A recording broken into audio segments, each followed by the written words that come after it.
Hello fellow humans and welcome to an extra dose of the Madhouse. I'm Josh and today I'm going to do something I haven't done in a very long time. It is Top 5 Wednesday and I'm talking about my top 5 favourite villains.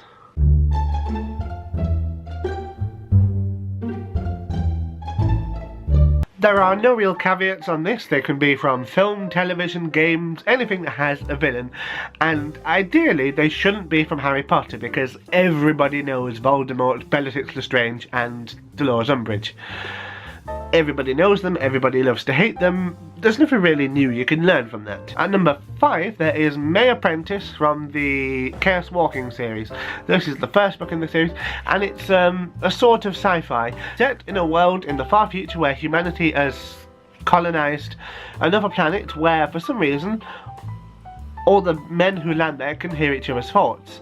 The women are completely immune to it. It leads to some interesting developments, the fact that nobody can have any secrets, and that people start learning that they can use their thoughts as a weapon, as a method of control.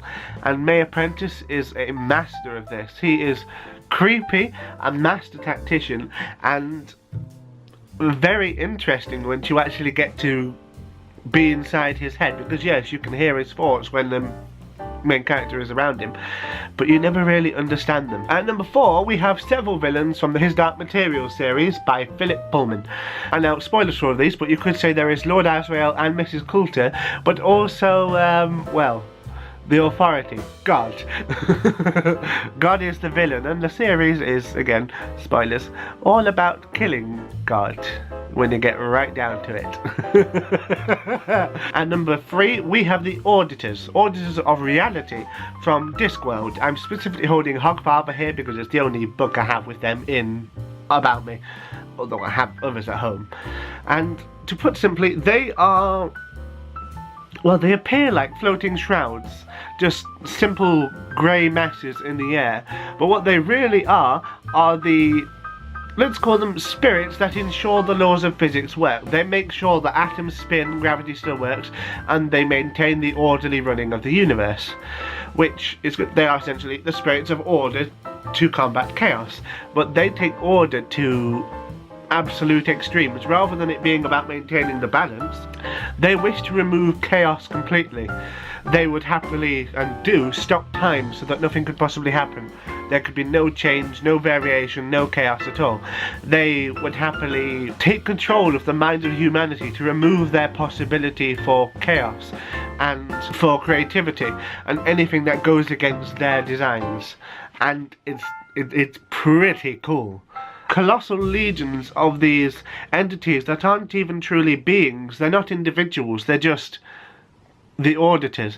They're always we. They don't have true individuality, and they're very fascinating and slightly scary once you actually get into it. At number 2, we have someone who's a little bit less stable than the people I've mentioned already. Hello, Betsy! It is, of course, the Joker from the Batman comics, films and games. My personal favourite is the one Mark Hamill voices in the Batman animated series and Justice League series. I've got this book that's supposed to be written by the Joker. I've got the Killing Joke around here somewhere. He almost is the very personification of chaos. The Auditors would hate him, and it leads to some very unusual encounters. He is the Clown Prince of Crime, Batman's true nemesis and antithesis almost. The fact that neither one can kill the other as such, because if Batman kills the Joker, then the Joker wins, and if the Joker kills the Batman, then he has nothing else to do. It's what he does. He's there to torment the Batman and to drive him insane. That's what he wants. And before I unveil my top pick, there are some honourable mentions of Valentine from the Mortal Engines series, and also of the Stalker Fang, because she's a fantastic character. Shush! You dirty bastard! The other honourable mention is the child character from Chitty Chitty Bang Bang, because he is fucking creepy. Come along, children, lollipops, twinkle tots, ice cream, and all free today. I think we can safely say that if you have seen Chitty Bang Bang, and especially when you were a child, that character haunted your nightmares because he is terrifying to any child and to most parents too. And last but not least, at number 1, there is Vorbis from Small Gods by Terry Pratchett. Yes, I had to mention him again because I have an obsession. He's very, very good. He's the head of the Quisition. He's in charge of all the Inquisitors who torture people. They do the physical part, but he gets inside their heads and breaks them. He's the one who destroys people's souls, their minds, their bodies. And he is utterly foul.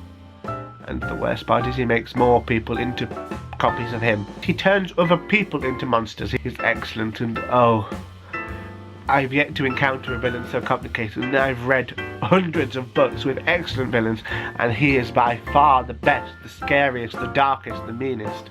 And I hope you'll love him as much as I do if you read it. And that's it. I hope you've enjoyed this quick extra snippet from the Madhouse. If you have, please click like, share and subscribe. Tatty Vice.